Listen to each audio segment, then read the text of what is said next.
నమస్కారం అండి. నేను డాక్టర్ దీప్తి.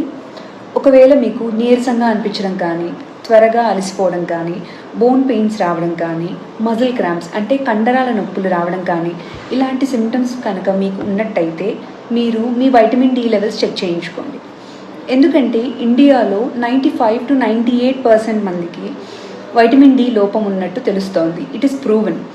అండ్ అంతెందుకు, ఈవెన్ నా ఫ్రెండ్స్లో, నా రిలేటివ్స్లో, నా పేషెంట్స్లో చాలామందికి వైటమిన్ డి డెఫిషియన్సీ చాలా కామన్గా ఉన్నట్టు తెలుస్తోంది. వాళ్ళ రిపోర్ట్స్ చూస్తే అర్థమవుతోంది ఇంత కామన్గా ఉందని.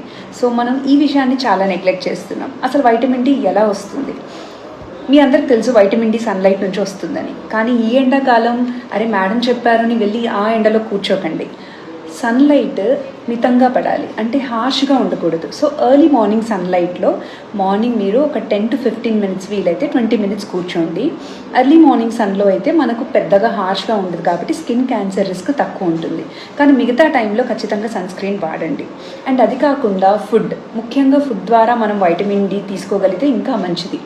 అవి దేంట్లో ఉంటుందో ఫస్ట్ మీకు తెలియాలి. ఎగ్స్ కానీ, ఫిష్ కానీ, అండ్ మష్రూమ్స్ కానీ, తర్వాత ఇప్పుడు ఫార్టిఫైడ్ ఫుడ్స్ దొరుకుతున్నాయి. అంటే మనకు కావాల్సిన విటమిన్ ఏదైతే ఉందో అది డిఫరెంట్ టైప్స్ ఆఫ్ ఫుడ్ ఐటమ్స్లో వాళ్ళు యాడ్ చేసి మనకి ఇస్తారు. వాటినే ఫార్టిఫైడ్ ఫుడ్స్ అంటారు.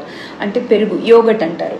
పెరుగు కానీ, ఆరెంజ్ జ్యూస్ కానీ, డిఫరెంట్ టైప్స్ ఆఫ్ సిరియల్స్ అంటే కార్న్ఫ్లేక్స్ అలా వస్తాయి చూడండి, వాటిలో కూడా వైటమిన్ డి యాడ్ చేసి అలా ఇవ్వడం జరుగుతుంది.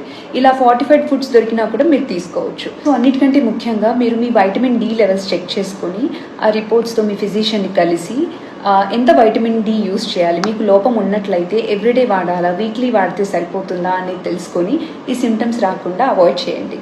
Take care.